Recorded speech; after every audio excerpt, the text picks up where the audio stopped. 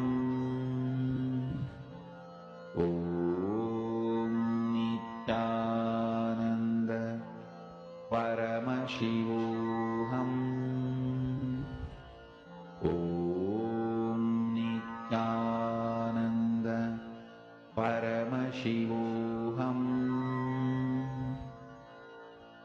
Om Nithyananda Paramashivoham. Om Nithyananda Paramashivoham. Om Nithyananda Paramashivoham. Om Nithyananda Paramashivoham. Om Nithyananda Paramashivoham. Om Nithyananda Have manifested. You all can share. Paramashivoham. And actually, this power, when you keep continuously manifesting, you will see you will start having the ability to also experience the breakthrough, the shift in your inner space, the way you see, the way you experience reality, everything will change completely. Yes. All right. Now, let us enter to the next most important session, which is understanding the genesis of your identity. Let us listen to Swamiji's revelations.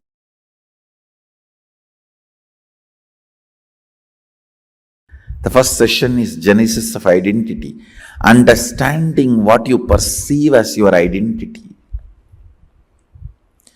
What do you feel as you is too important, because only from what you feel as you start developing second person and third person of your life. Understand?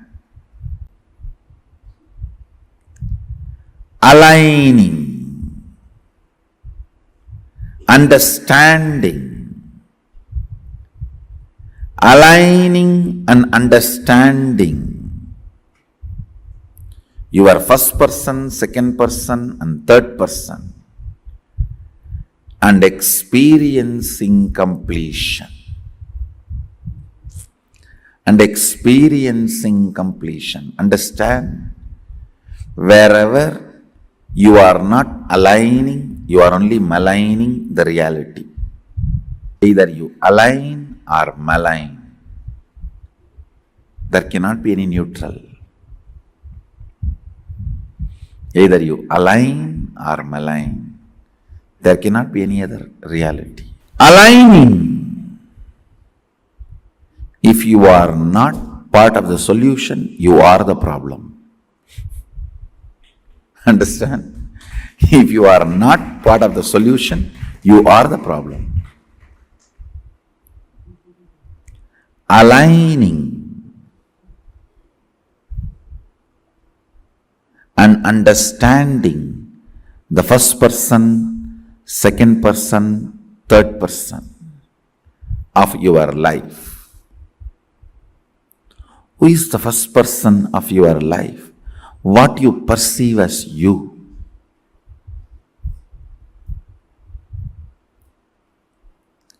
Who is the second person of your life? What you perceive as others. Who is the third person of your life?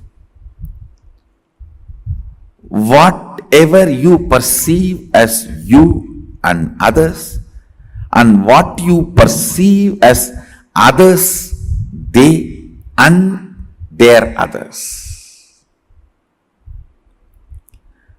Listen.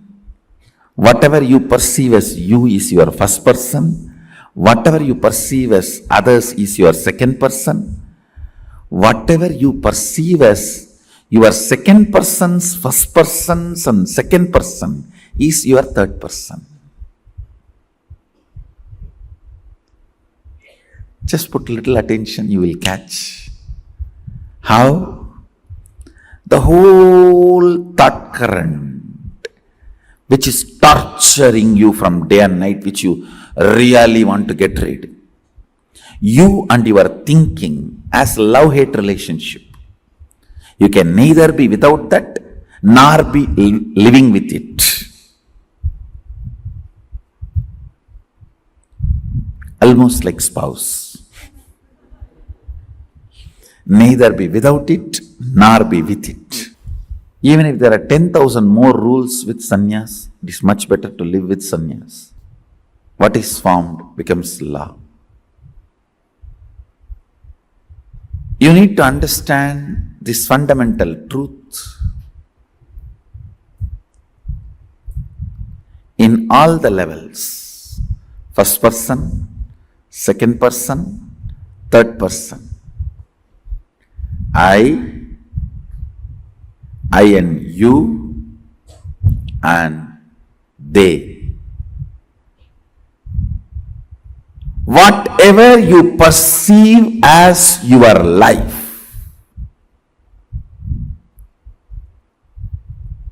whatever you perceive as you, that needs to be brought to completion. That is the fundamental lesson of Sanatana Hindu Dharma. The first verse you hear from the source books of Hindu tradition, Purnamata, Purnamidam, Purnat, Purnamudachyate, Purnasya, Purnamadaya, Purnamevavasishyate. It is from completion, happens completion. From completion, completion comes out and continues to be established in completion.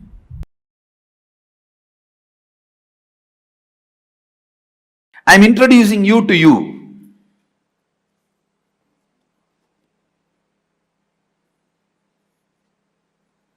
I am trying to create a drawing, all of us together.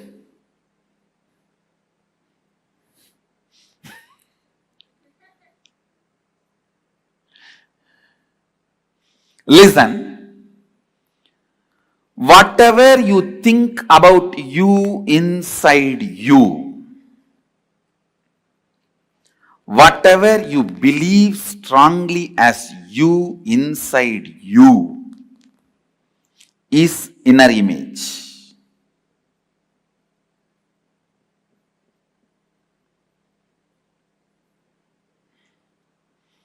Whatever you think as you, inside you, is inner image.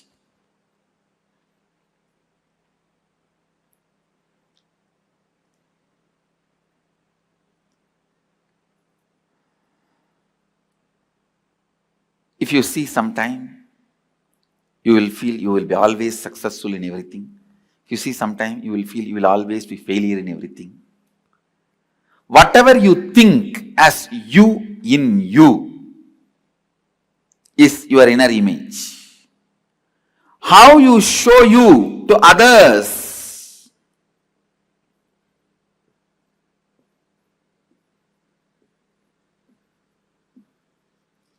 how you show yourself to others,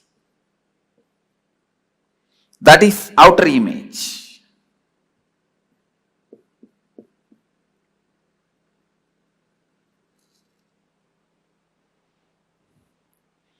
That is outer image.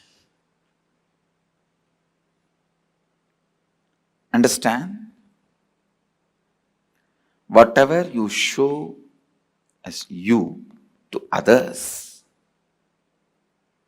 usually you show through your words, body language, the way you project you. That is outer image. Mostly this inner image and outer image will be inconsistent. They will not be matching with each other. Inner image will be lower than what you are, outer image will be higher than what you are. There will be a big gap. What you think as, what you feel as you, and what you speak as you. This gap, the gap between your mouth and the heart, that is what I call confusion in life. Anyhow, I can say anyway, source of confusion. This inner image, outer image, then what others perceive about you, whatever you may show, people will have their own ideas about you. They will perceive you in their own way. That is called others' image.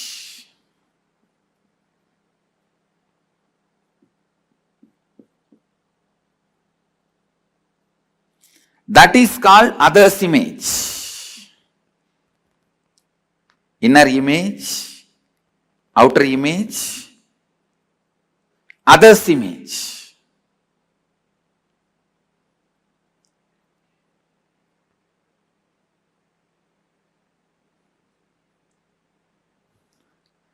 How others perceive you.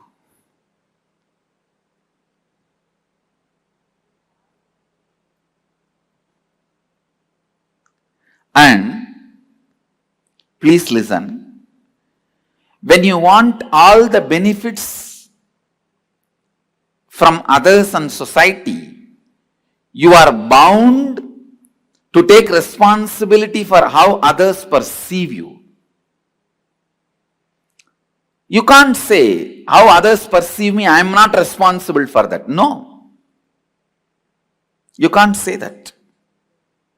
You are responsible for how others perceive you.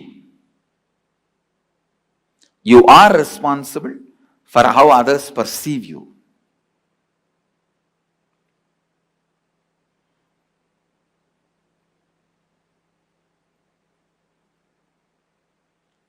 So understand, how others perceive you, others' image, you are responsible. And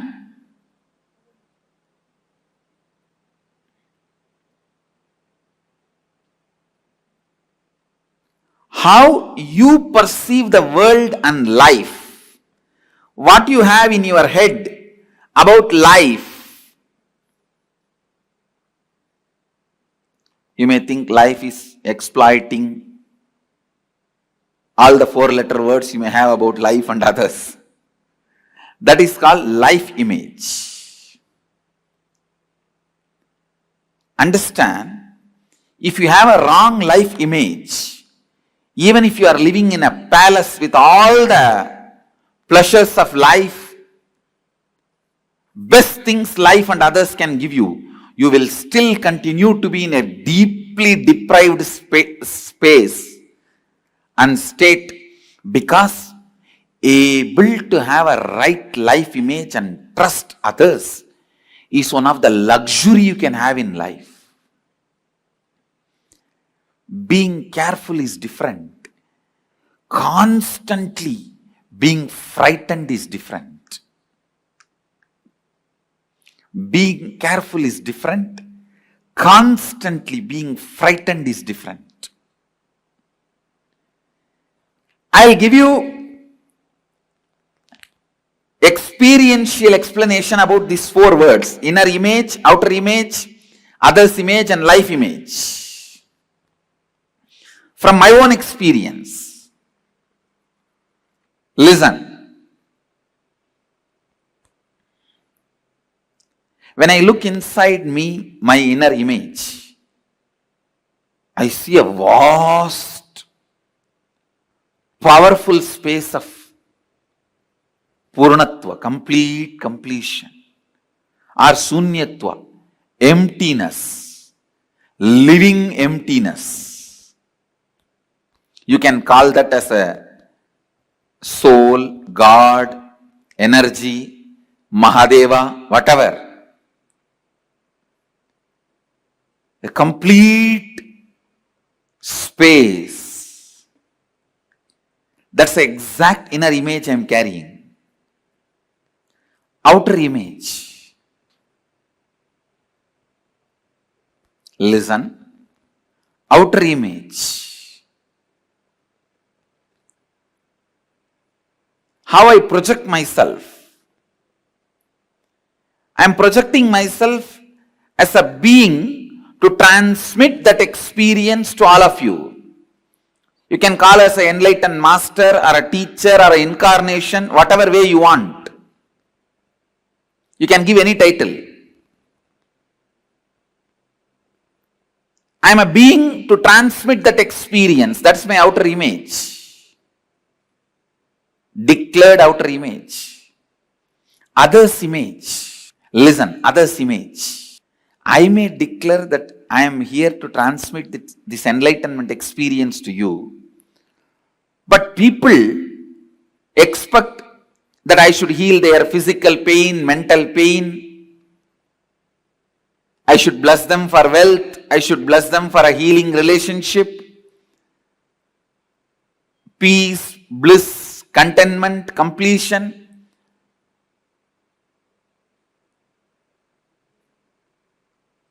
See, the other's image, what people perceive from me and expect from me, maybe it is different than what I declare, but even then I am responsible.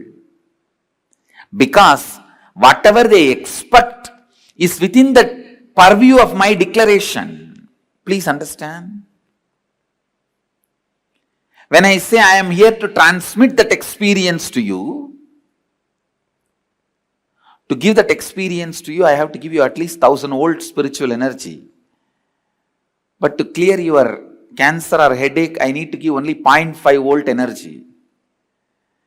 So if you expect me to heal your physical problems, I am responsible for it because that falls in the purview of my declaration.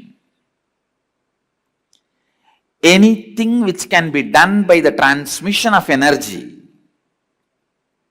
and experience of enlightenment, the side effect, after effect, byproduct of transmission of energy, you have a right to expect from me because that comes within the purview of my declaration. It is my responsibility to fulfill it. Only if you expect that I should win the World Cup, playing the football match, I am not responsible for it because that doesn't come under my declaration, the purview of my declaration.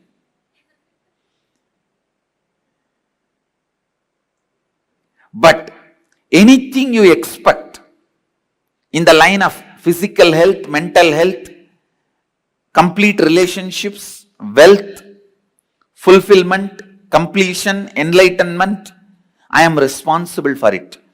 Either I have to give you that. If you are not ready to receive, I have to prepare you and give you that. But till you achieve it, I am responsible. This is what is taking responsibility for others' image.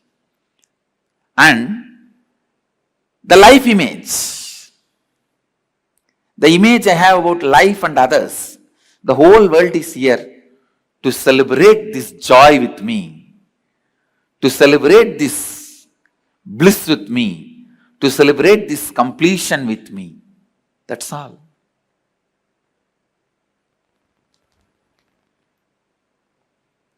So understand,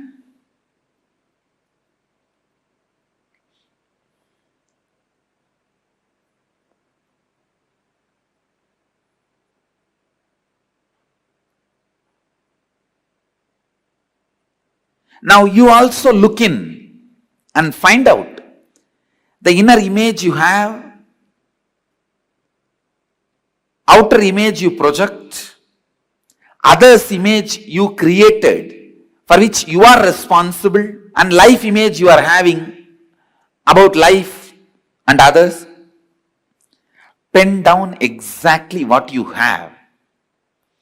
Then we will find out the root cause of all the problems you have in your life.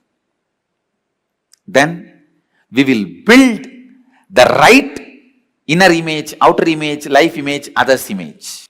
Come on. First, let's spend little time in finding the inner image you are having, outer image you are having, others image you are having, life image you are having, without editing. Please start penning down. Please distribute the assignment sheet of genesis of your identity.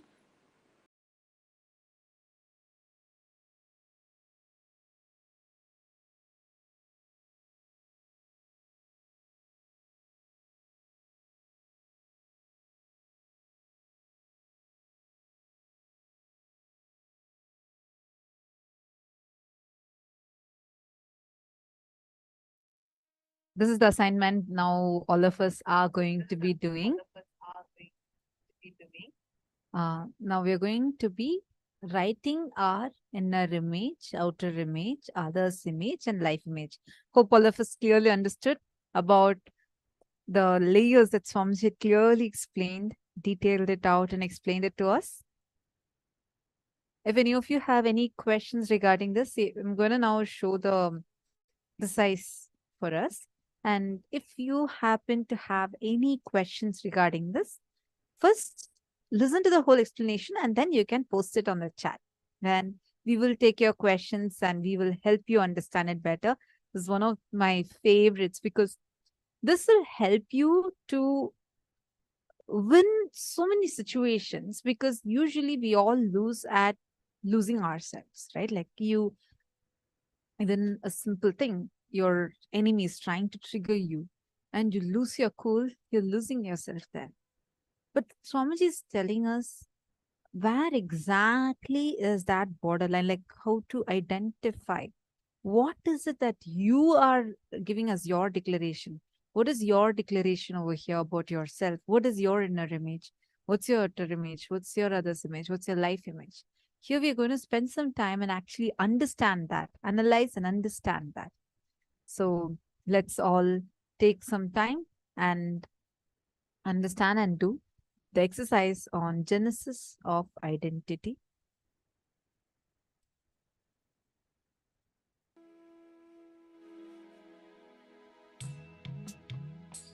Please take your paper and pen.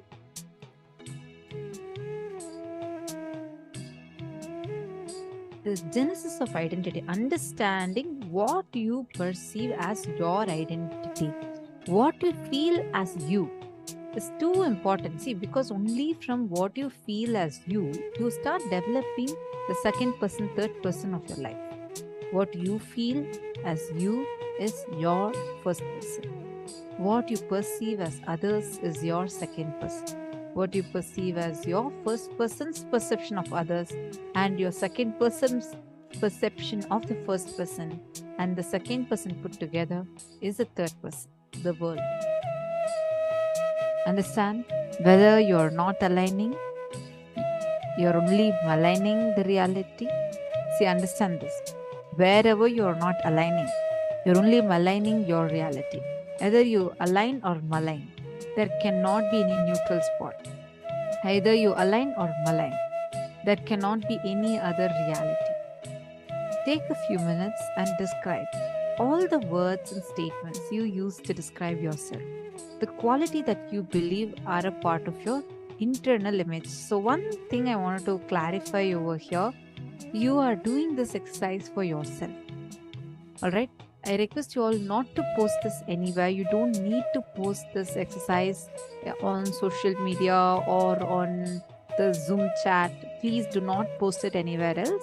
You're going to take a piece of paper, put inner image. Currently, whatever you are carrying about you, usually it is actually 99% of the time, it's only powerless cognitions we carry. Always You try to show yourself much better outside, but inside of you, you will carry a lower inner image. Right now, all the inner images that you are carrying about yourself. See, there's simple things like, for example, I'm a girl. Yeah, that's a fundamental cognition. Apart from that, you'll also carry certain qualities about you. I'm so lazy. I'm so dumb. I feel I don't look good. Or I'm intelligent. Whatever you feel, inside of you, all the qualities that you think you are carrying about you. Are you all understanding? Whatever you feel as this is the way you're perceiving you, this is the way you are cognizing you, I request all of you to write that down. Do not post it anywhere, just write it down. Are you all understanding? Please do not post it anywhere, and you're just going to write it down now. Ma, can you please explain the life image again? Sure. See, first is inner image. Inner image is how you feel inside you about yourself. This is your cognitions, perceptions, the words that you carry inside you about you. Second is the outer image, how you are showing yourself to others and world.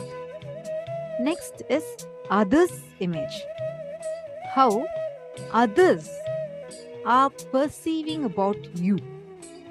It is like you'll always know what the other person is thinking about you. We will carry certain perception thinking this is what the other person is thinking about us. That is called as others' image, what the other person is thinking about you. Next is life image. Life image is how you feel about life and others. Like you feel no one likes me. That's another life image. All the time, why life is making sure I'm losing in this. You understanding, ma? All these are perceptions that you carry about life. Oh, life is always partial towards me. Always people are very partial. The cognitions you carry about life, meaning others, and life as a whole. That's life image. Take a few minutes and please start penning down this.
Now, whatever you have written so far is what you want to have.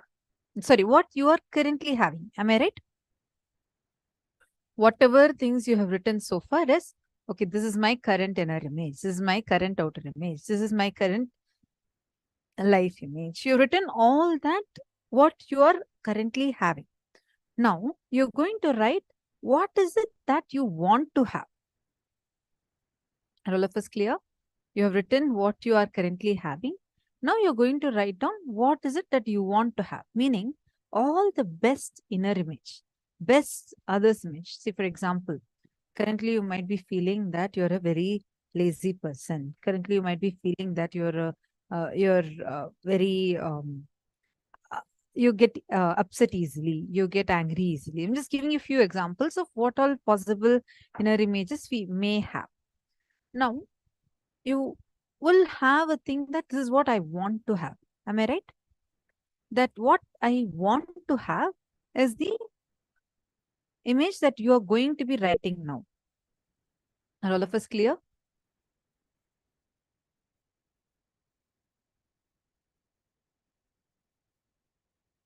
Best inner image, best others image, best life image, all the best ones that you want to have. For example, right now you feel that, okay, I feel that I'm very depressed person inside, but then you want to always be blissful. You want to be very loving. This is the best inner image you want to have. Then the best outer image you want to have. You want to be a very loving person to people. And what is the other image you want to have? People should feel that, okay, she's a very friendly, genuinely friendly person. And then you want to feel about life as everyone loves me. You're understanding? This is what you want to have. I'm just giving you an example. With this aspect, whatever qualities you want, you can put. So take a few minutes and put.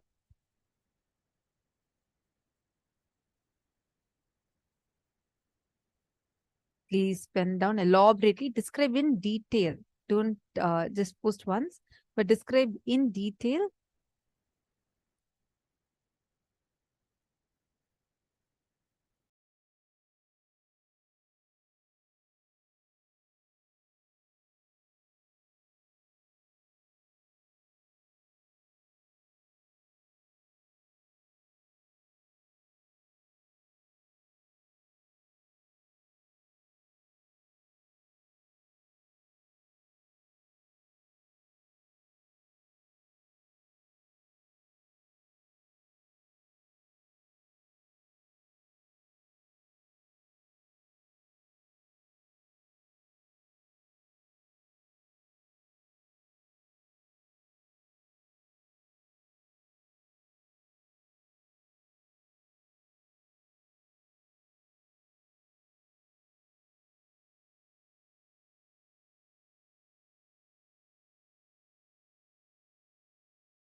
So understand the exact inner identity, outer identity, and the gap between the inner identity and the outer identity.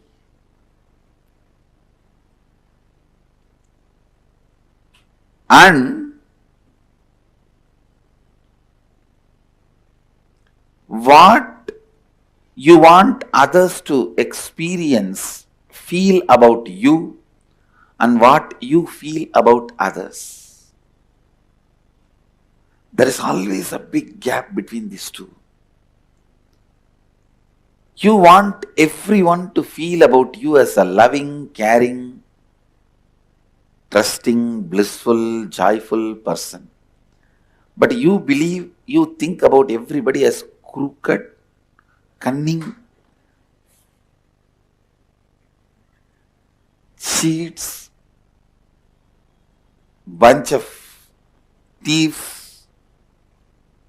Now you need to know the gap between your inner identity and outer identity. That gap is neither good nor bad. Same way,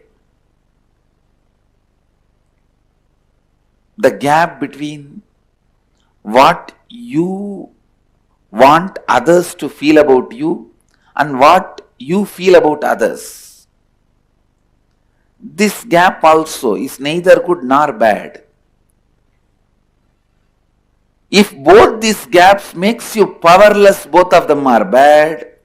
If they does not make you powerless and you know how to play with that, then it is not bad. Sometimes it is good.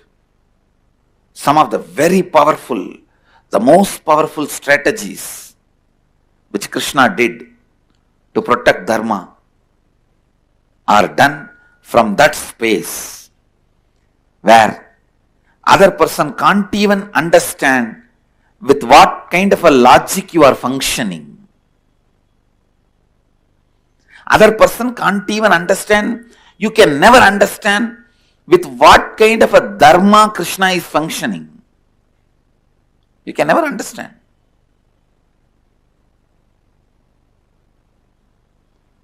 But he is the most dharmic being. Because the gap between inner identity, outer identity has not put him in powerless space. SDHT, self-doubt, hatred, denial. When he was running away from Jarasandha, I can be 100% sure he would have had a cup of coffee or a coke and chatting with his Sakis, if not flirting, in his chariot. He would not have had a single moment of powerlessness. But if he has seen some enemy spy, immediately would have shown the face as if he is afraid, frightened, running away. He knows how to play the game with. Because even the inner identity, outer identity,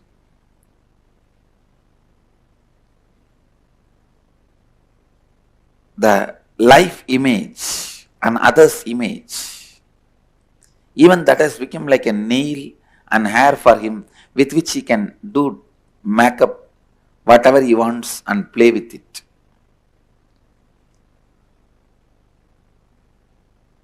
He knows how to show them, showcase them, and use them, play with them. So understand, not to fall into any powerlessness by these four identities and the gaps between them is completion. Today I am going to lead you guys for that only. Today I am leading you guys to that level of completion.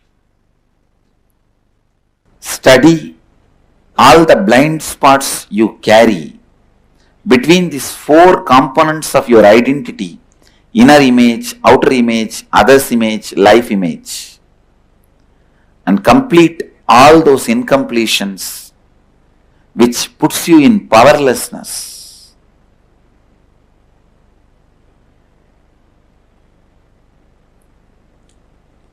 And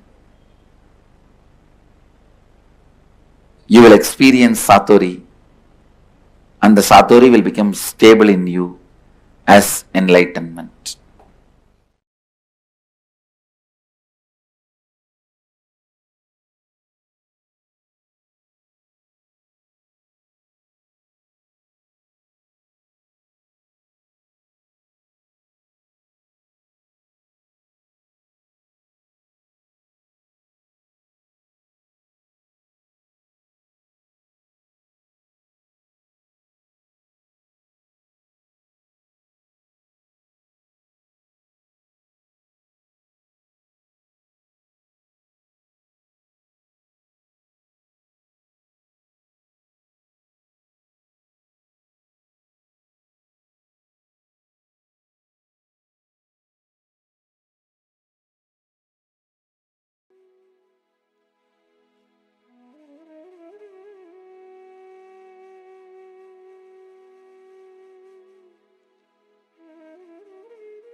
What is that identity that we have right now, what we think of ourselves, what we think of the people around us, what we try to project ourselves to others.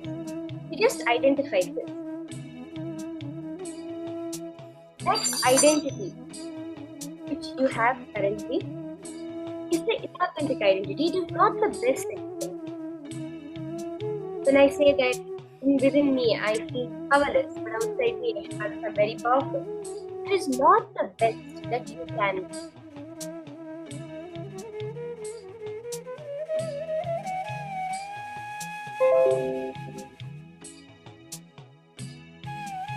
How many of you are understanding? What right now you consider your identity is not your identity, not the best that you can be.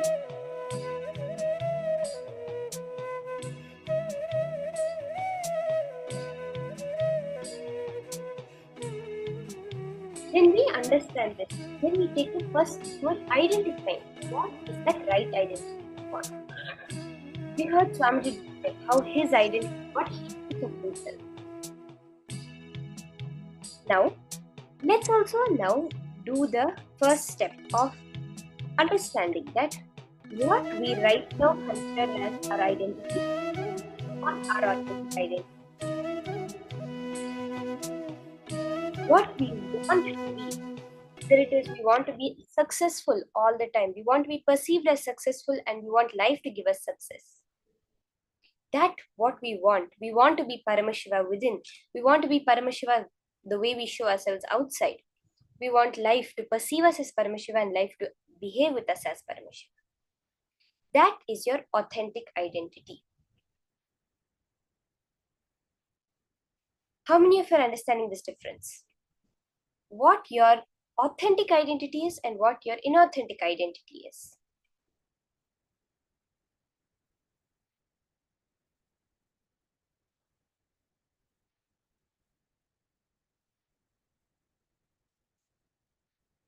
Now, throughout the process, what the process itself is, genesis of identity, where identifying slowly how we first created the identity we have, and now we are going to be aligning that identity to the ultimate possibility of us.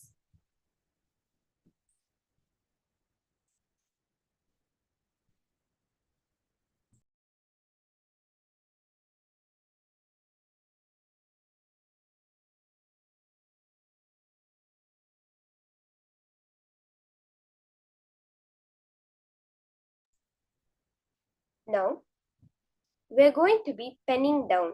So the first thing that we're going to be doing now is all our incompletions that are stopping you from expressing your authentic identity. What does this mean? Now let's say my authentic identity is that I am Paramashiva and I can manifest all the powers of Paramashiva. That is my authentic identity. Now what is stopping me from manifesting this? Let's say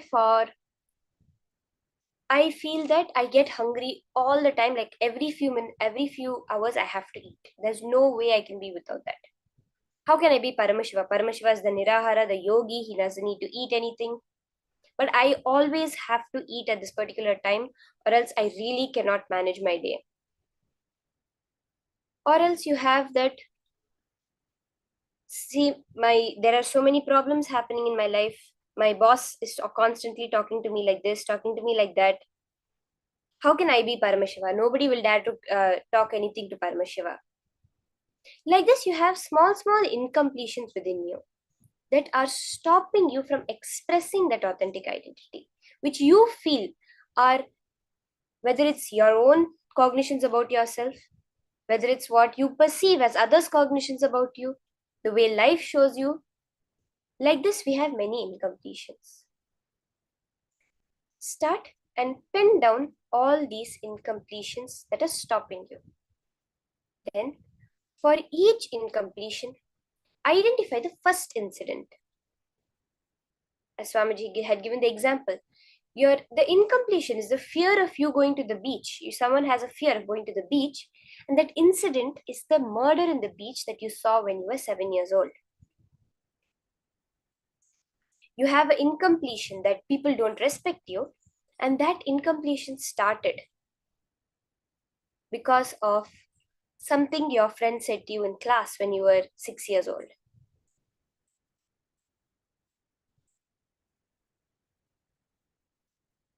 Like this, for each incompletion that is preventing you from realizing, from expressing your authentic identity, pen down the root incident.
Just see every small incident, you'll find you can take the major incompletions that are coming up, the major things that you're able to identify that are actually blocking you, your manifestation of your authentic identity.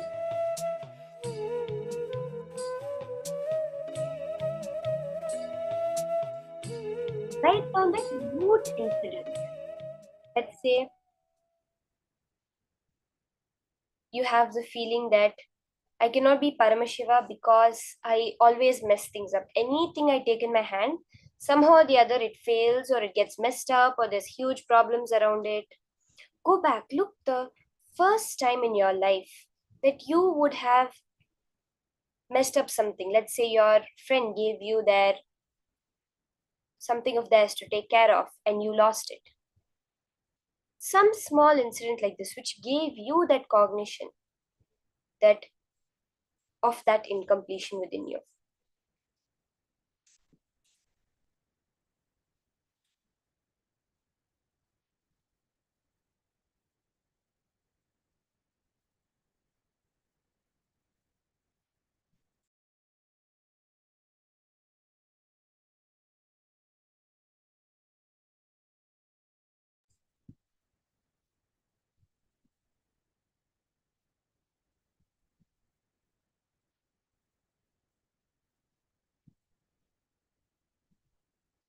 We can move on to the next step.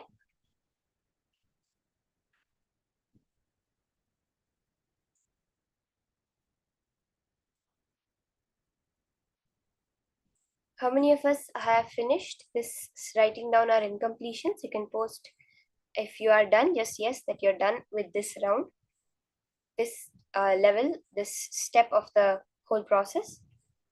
Penning down all the incompletions and the root incident of the incompletions that are stopping you from expressing your authentic identity.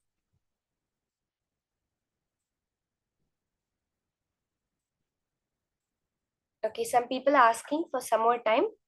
We'll take a few more minutes to finish penning down this quickly. Look in deeply and in detail, write the full incident.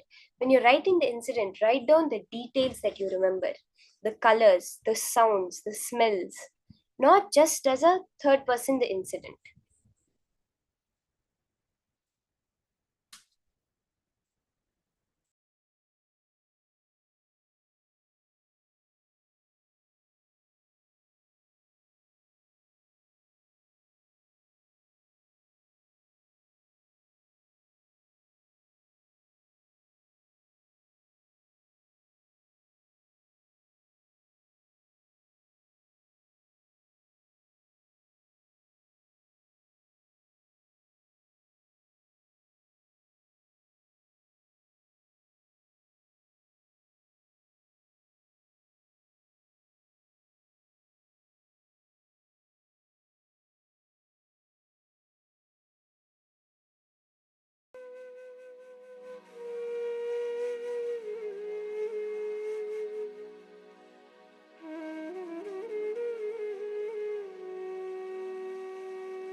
In this next step now, we're going to be identifying the self-doubt.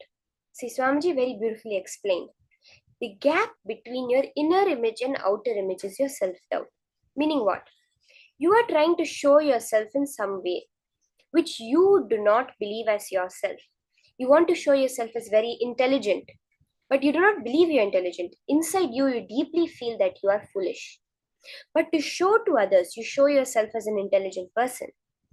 That person may be convinced, but you are not convinced. That time, what happens within you is self-doubt. Let's say that I do not think of myself as strong at all. I feel like I'm a really weak person, but I want to show myself to others as strong. So the way I project myself to others, when I interact with others, the way I talk about myself, as if I'm a very strong person. When now the people around me are convinced, yes, this girl is a very strong girl, but inside me, I'm not convinced about that. Then I start to doubt myself. Whenever a situation comes up that requires strength, I doubt myself. No, it's not possible for me to do this.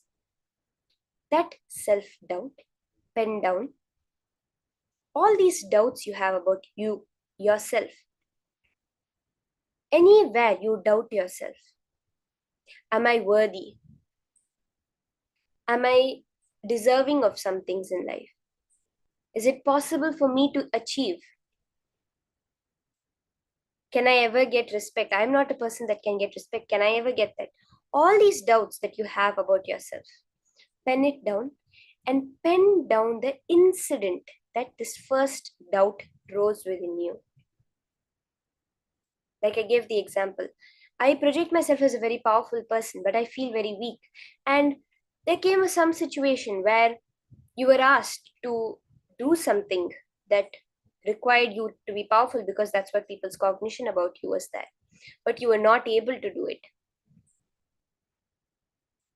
You were asked to go and talk in a debate, a friendly debate between your class, but you were not able to do it.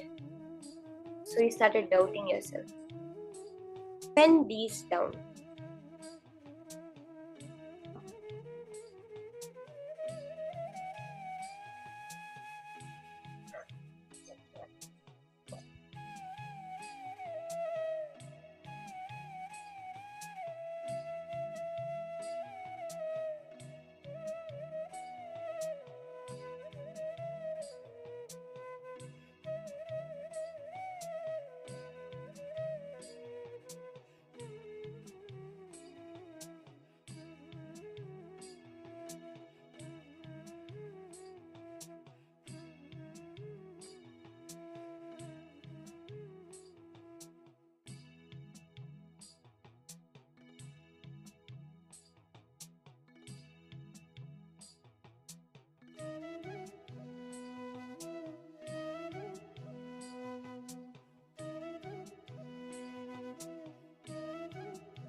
Now, once you've finished penning down that self-doubt, that gap that you have created between what you perceive as yourself and what you've shown to yourself as others, which created a lot of doubts about even yourself to yourself.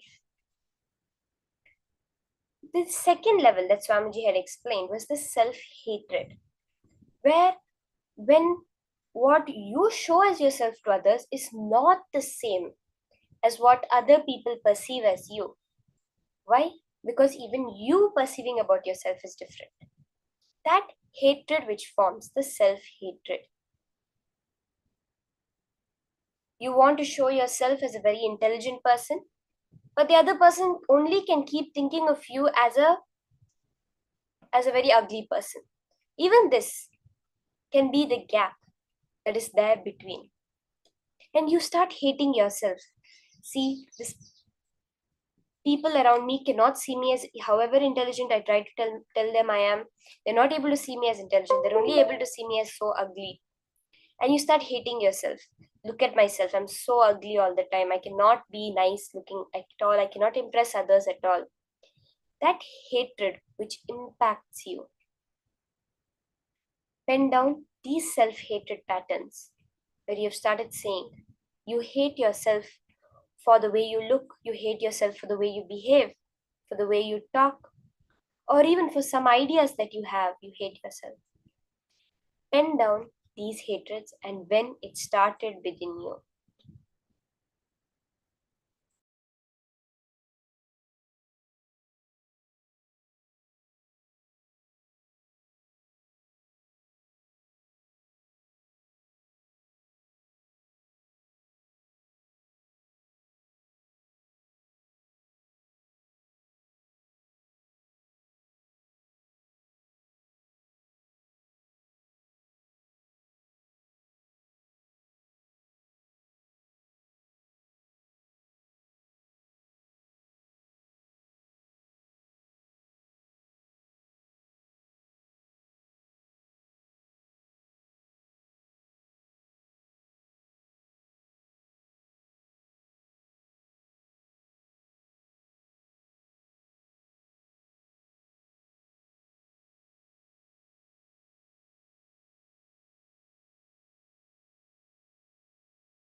Once you have penned down these self-hatreds that you have, you can pen down the self-denials.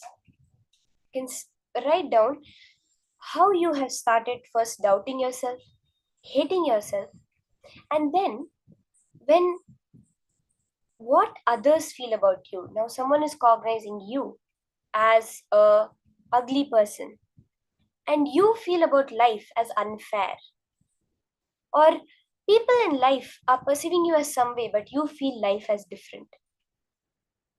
You always want others to feel like you are a really great person about you, but you think that all these fellows are cheating. Because when you open up yourself, when you try to be compassionate, you're afraid someone else will cheat you. so you keep yourself closed. But you constantly expect that others should open. That is self denial. You deny the very possibilities of yourself to be compassionate, to be caring, to be intelligent, to be beautiful, to be successful, because of this gap about what you want life to cognize as you and what you cognize as life. Write down this self denial that you and the start incidents where you first felt this self denial.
understand completion is life. With completion starts life. With completion, life is awakened. With completion, everything auspicious starts in your life. First thing, completion is not apologizing. Understand? In completion, you may apologize, not because you feel powerless, but because you feel powerful now, not because at that time you did some mistake, but because at those days you had inadequate cognition. Please understand. As a law of life, your cognition will continue to grow. As law of life, your cognition will continue to grow. As law of life, you will continue to expand. Then now you have only two choices. One, either you go on be crying about your past as a wrong mistake, or you can look at the whole thing as inadequate cognition and raise your cognition level. I tell you, when you complete, do not have apologetic mood. Do not feel the guilt. You have done something wrong. No. Because if you feel guilty, you will not go through all the past and complete. Because even one or two will make you so tired, you will be agitated, irritated.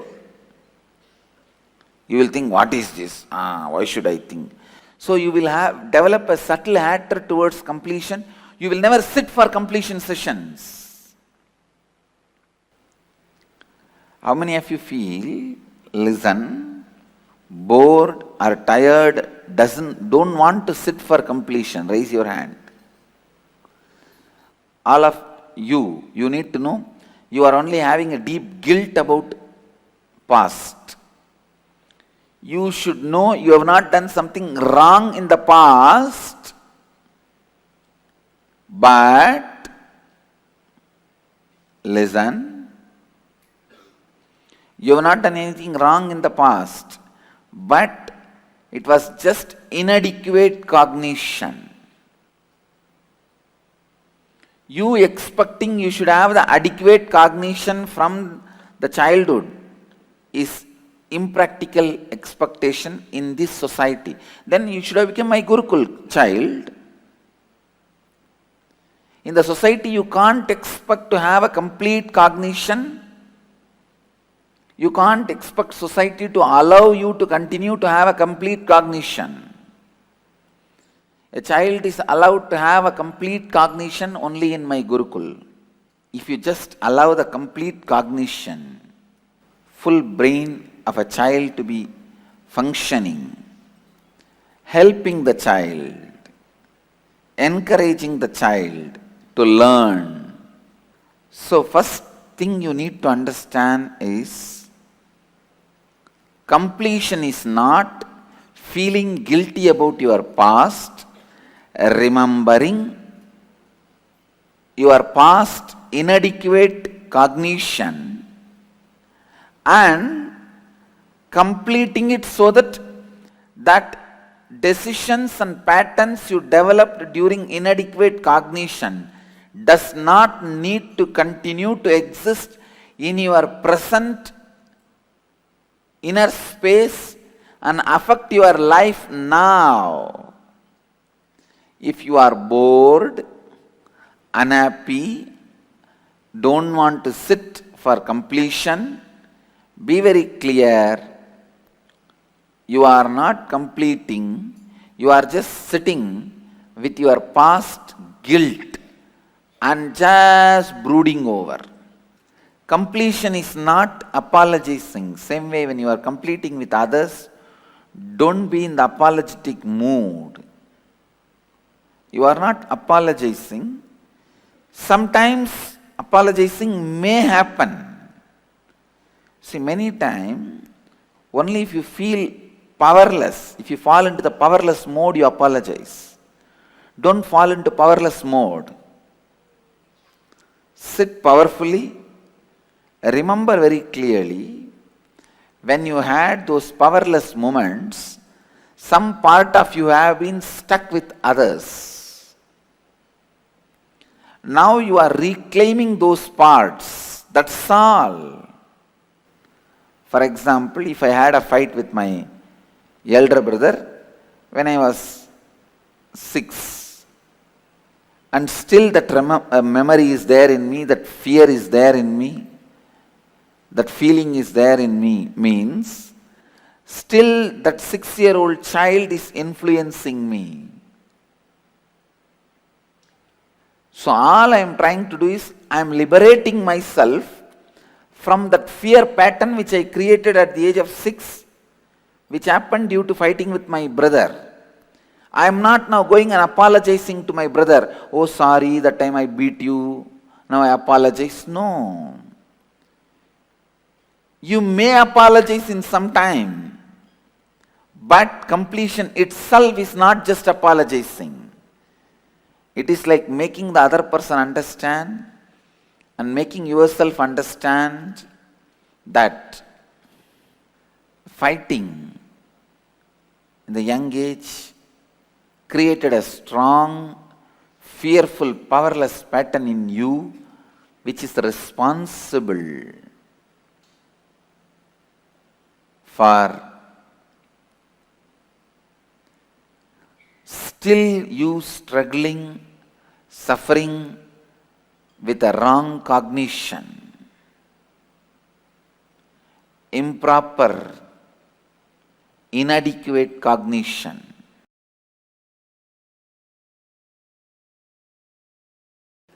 Completion. Only with completion anything in your life is possible. And I wanted all of you to understand, you have to first start completing even with this pattern of self-doubting. See, if I complete, is it going to help me? And when I sit in front of the mirror, start completing, I don't think I feel complete. Even these all patterns, please understand, how many of you feel, if I sit in front of mirror and do the completion process, I don't know whether I am complete or not. I don't know. This is an important pattern you need to understand. How many of you feel that way? Raise your hand. So understand, all of you have one important pattern, self-doubting. This self-doubting pattern, unless you complete with that pattern also, the completion will not happen. Understand? The pattern of self-doubting, along with your root pattern and split up of your personality, one more thing has entered into you, constantly doubting. Please listen. Because any part of your personality decides or does anything, the other part doubts that cognition. Whatever your right hand does, left hand is doubting. Whatever your left hand does, right hand is doubting. So you have to do anything with both the hands, only then it will be successful. So first of all, you need to complete with this doubting pattern. Constantly doubting yourself. Because you constantly doubt yourself, you doubt about the truths of completion, four tattvas, principles. You doubt everything. You doubt you. Because you doubt you, you doubt me. Please listen. If you doubt you, you will doubt me. Because I am inside you more than you exist in you. If you are occupying 20-30% of you, I am occupying 60-70% of you. So naturally,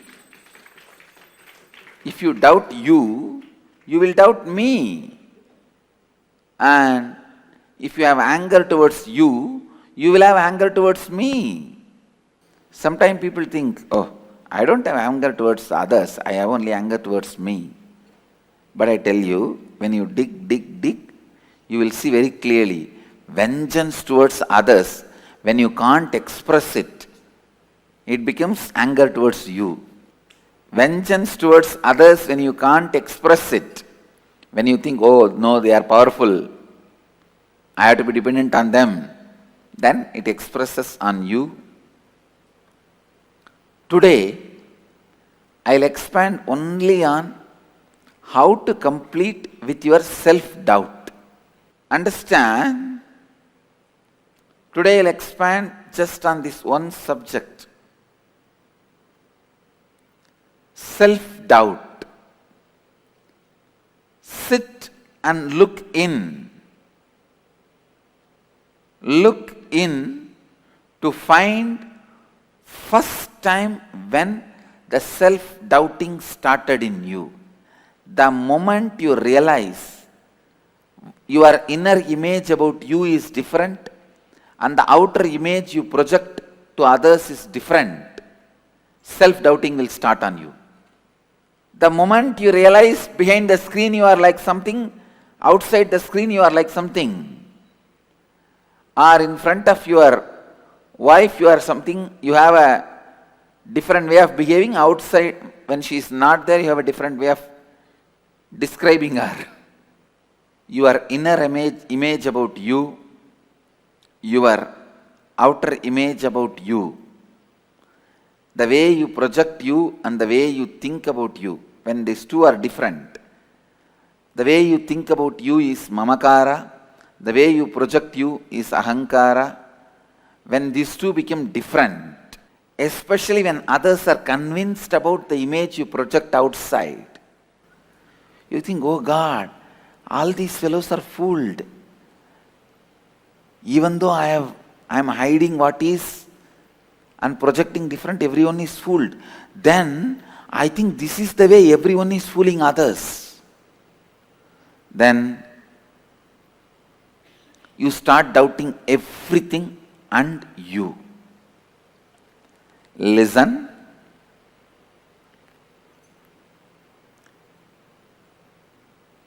When there is a disconnect between your inner image about you, the image you project about you outside, means your outer image. When there is a disconnect between these two, and especially when you are able to convince others,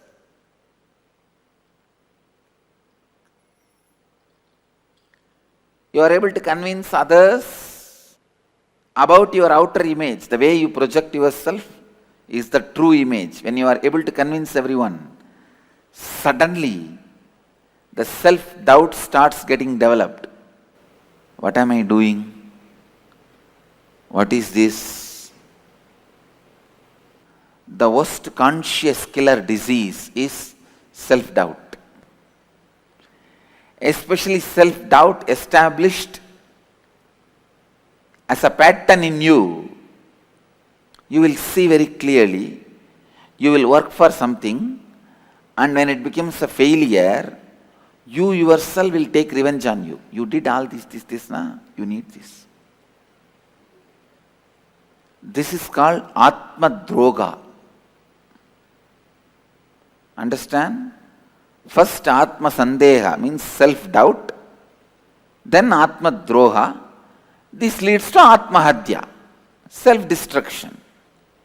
Now that is the poor human beings. Look in and start digging out.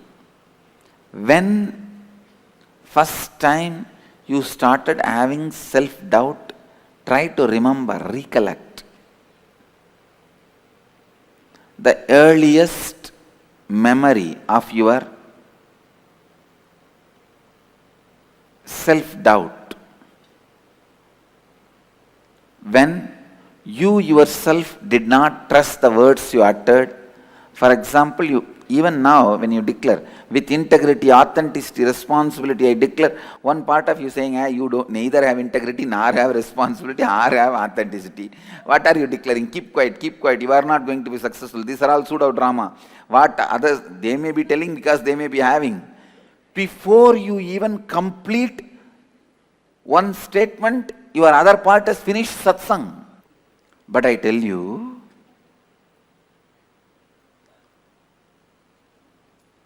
only by the declarations and making them into reality,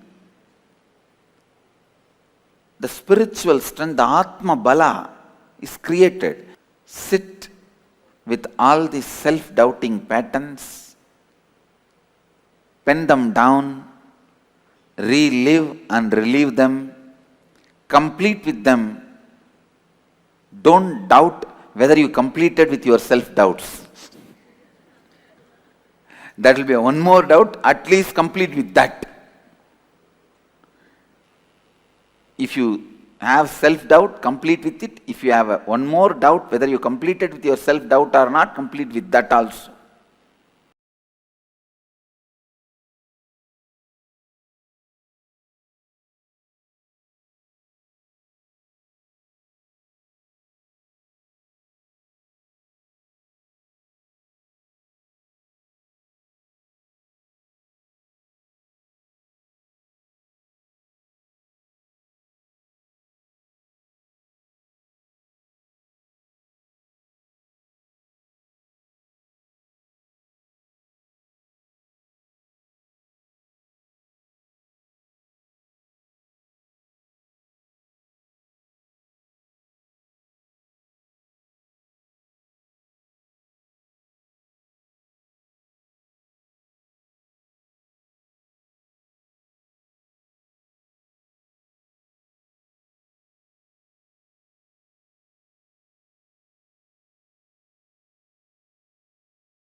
One of the most important aspects that Swamiji revealed in this was this completion with the self-doubt, self-hatred, self-denial. Now, each of us had written down the self-doubting patterns, self-denying patterns, and self-hating patterns that we all carry. Right? How many of you have written down?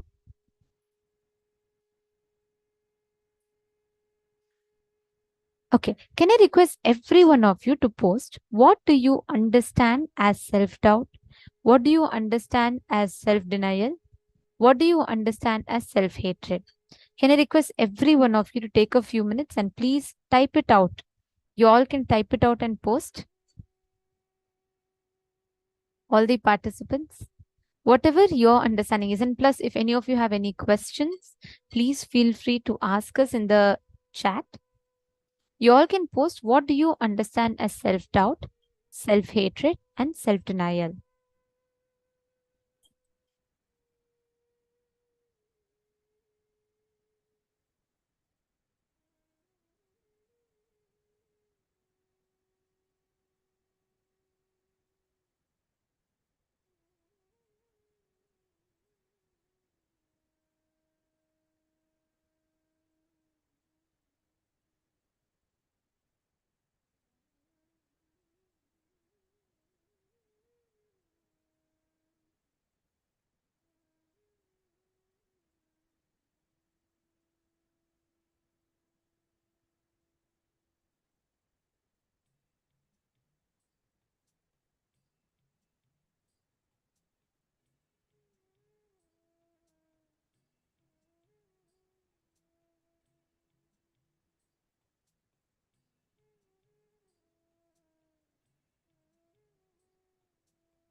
Now, all the thoughts, patterns inside of you that creates a doubt about yourself inside of you is self-doubt. All the thoughts, patterns in you, which makes you interact with life with a denial. For example, let's say you want to become healthy, but there's a part of you which says, is it possible for me? Will I be able to do it? Last time I tried and I can't do it. I failed it. Is this for me? That is self-doubt. But that self-doubting pattern grows deeper and deeper and becomes self-denial, self-hatred, completely ending up in self-destruction. So sit and look in. Find out when was the first time that this self-doubt started in you. Take up anything. See, each of these exercises should be you looking into those respective aspects of your life, and you should be attending to those parts of you, whichever is having that self-doubt. The part of you which is experiencing that self-doubt, the part of you which is experiencing that self-hatred, self-denial. Just look in, pen down. Request all the participants to please do this. When was the first time when the self-doubting started inside of you? Please write them down.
Reliving is relieving.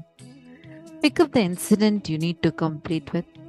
The incident when you develop the incompletion. Pick up that incident. Sit with yourself and now relive and relieve the whole situation. Understand? Reliving means seeing as it was in the past. See that you're wearing the exact same dress. Go to that exact same age, the exact same form. Just go back to the same situation, same emotions, same intelligence, same intellect, same understanding, same experience. Don't justify from the present context. Just sit. Please close your eyes. Sit straight. Take a few minutes. Consciously forget your present context. Start reliving and relieving. Pick up the incidents one by one. Start reliving and relieving. Relive authentically, consciously. Forget the present context. Go back to that same age, body, mind, place, space, same mental setup, same identity, same power, same energy, same knowledge level. Everything exactly what you were at that age. Go back to that. Relive each incident at least 5 times. Relive till your nervous system gets completed, relieved from the impact of the incompletions. Relive till then. Don't be afraid. Relive and relieve intensely.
Now,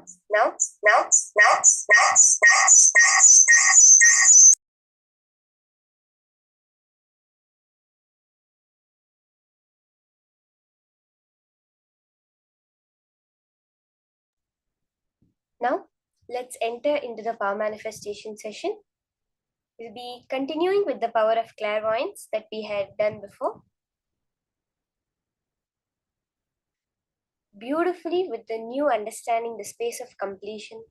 See, Swamiji has said, every pattern that breaks manifests as powers. Now, each time we do the completion, it manifests as power. That is the measuring scale for your completion, actually, which is, it's the proof. Like when you have done an experiment to verify that carbon dioxide has come, you put it through lime water, which turns milky. The same way, when you have done the completion, how do you check really has the completion happened? That is the power manifestation. When we manifest powers, we are manifesting that state of completion in our life. Okay?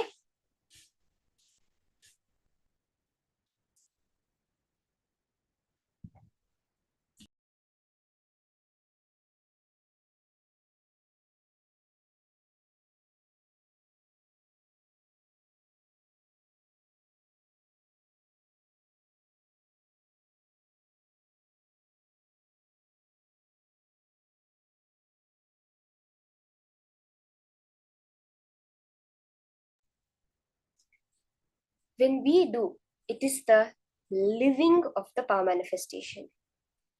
The whatever powerful cognitions we got from Swamiji, whatever completion we did, the manana, the internalization, manifesting that in our life, living it is the power manifestation. Okay, let's enter into the power manifestation. You can pair up.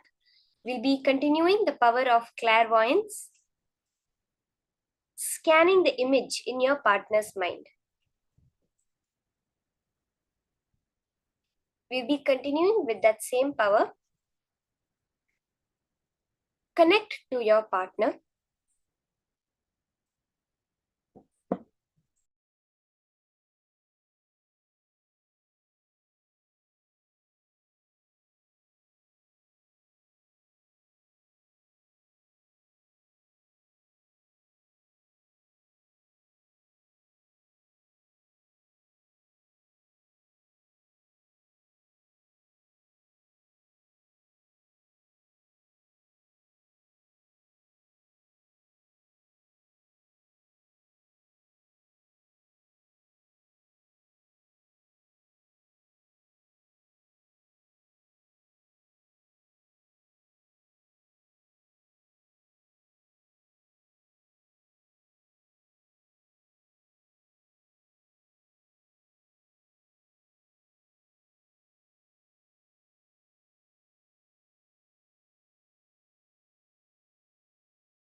Now you can pair up with someone who you're going to be manifesting with.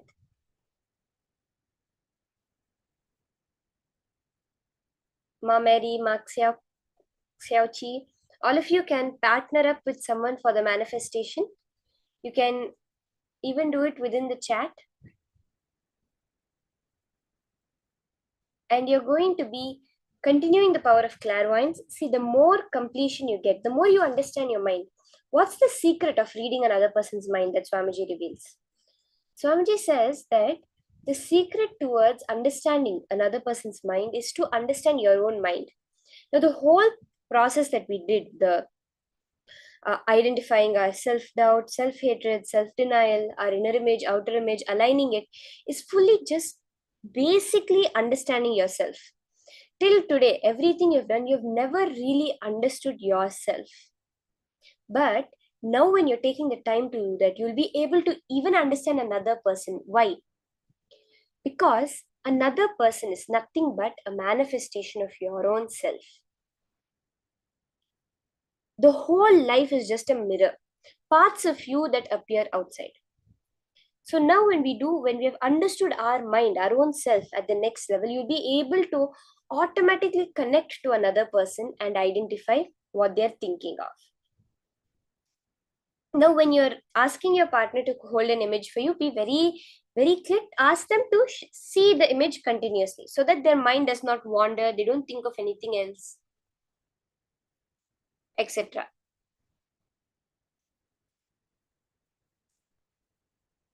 There are many people whose just cameras are on. I don't see them sitting. Ma Xi Chen, Ma Zeng Su Chen. You can come settle in front of your camera. Ma Tan Han Gan.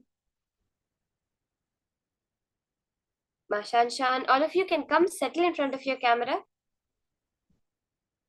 Kailasa's 9 Singh. Everyone come settle. Now this power manifestation is going to be so powerful because we have broken one part of us that was preventing us from manifesting that authentic identity of ourselves.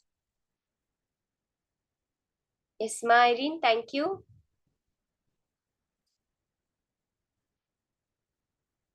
Ma Gurupriya, Ma Jessica, you can come for the manifestation. It's going to be so powerful. The completion you did, you'll actually see it changing the way your manifestation happens. It will transform the way your manifestation is happening. Each and every time you do the completion, it takes you to the next level of living, of manifesting, and these powers will happen in your life.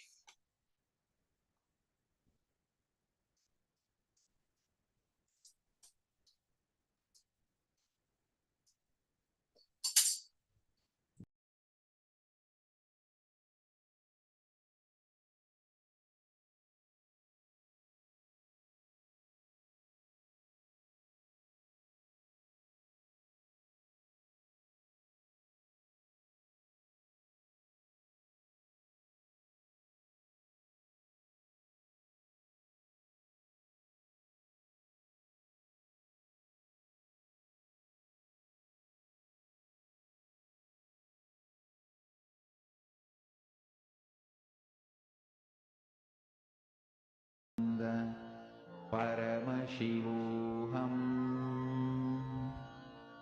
Smania Khalia, are you manifesting, Ma? Are you doing the manifestation? Ma Nisha? Paramashivoham.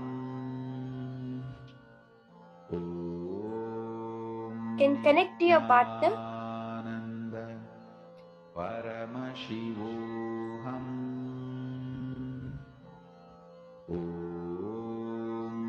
Can connect to anyone within the chat also. Paramashivoham. Ma Yile Su. Ma Nitya Dhyan, Ma Shamala. Can come settle down. You can also come for the manifestation. See, never feel that, oh, I've done it before. How many times should I do the same thing? Every time will be such a different manifestation. The same thing, the same completion, you do it again, it takes you to the next level. Because every moment you are maturing. Every inhale is death and every inhale is life. Every exhale is death. You're having new lives every moment, where you have the opportunity to transform, to move from those inadequate cognitions to higher cognitions. So start the manifestation round now. You can see what you're able to see that your partner is thinking of. Paramashivoham. Om Nithyananda Paramashivoham. Om Nithyananda Paramashivoham. Om Nithyananda Paramashivoham. Om